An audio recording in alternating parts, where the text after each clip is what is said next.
Отмостка в ее классическом исполнении чаще приносит больше вреда, чем пользы. Здесь бетон толщиной 10-15 см, под которым подушка из щебня и песка.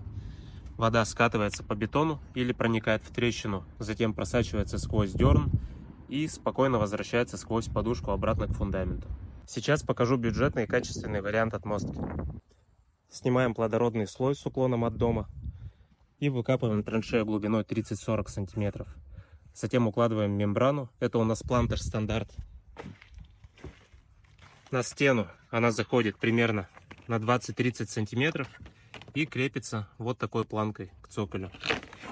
В траншее она огибается, и в дальнейшем туда можно уложить ливневку или дренаж. Получается надежная и долговечная система.